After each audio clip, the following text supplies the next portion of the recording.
Police are looking for a man who escaped from St. Mary's Hospital Friday after swallowing methamphetamine. Now we're learning RPD and Mayo want to develop a hospital resource officer program to better handle incidents like these. KIMT News 3's Isabella Basco is finding out how this program aims to benefit Mayo and the Med City as a whole. She joins us live now. Isabella?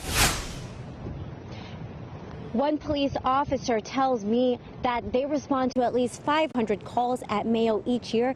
That's why Mayo has agreed to pay for 3 full-time peace officers to patrol the emergency department. City Council will take up that measure tomorrow.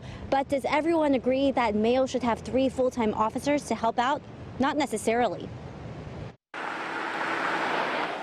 The Mayo Clinic Emergency Department is expanding exponentially. As the department gets busier, there is an increasing number of calls to police. But there are a fair number of,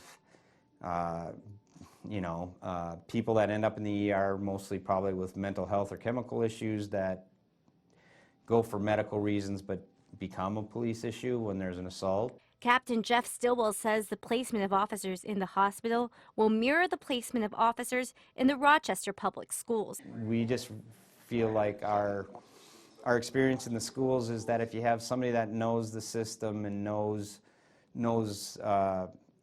everybody on the property, we can reduce that call load. The police presence will not be funded by taxpayers. Mayo has agreed to fully fund the positions, all costs associated with, wages, benefits, the whole package. Beginning in July, Mayo will pay the city $497,000 annually for hospital resource officer services. The plan to put cops in the hospital, though, has its critics. What about the needs of the greater community when it's so hard to find and retain police officers? Julie Tackett believes the city should focus its resources on ensuring the safety of the entire city. When you're the only game in town, you can have an undue influence on the decision makers.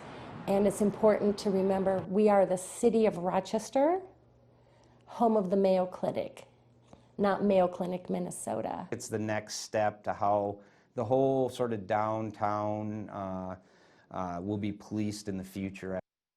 City Council will make the decision on whether or not to add new officers at Mayo tomorrow. Live in Rochester, Isabella Basco, KIMT News 3. Thanks, Isabella. Now, if the agreement is approved, the department would start hiring this summer. A southern Minnesota police department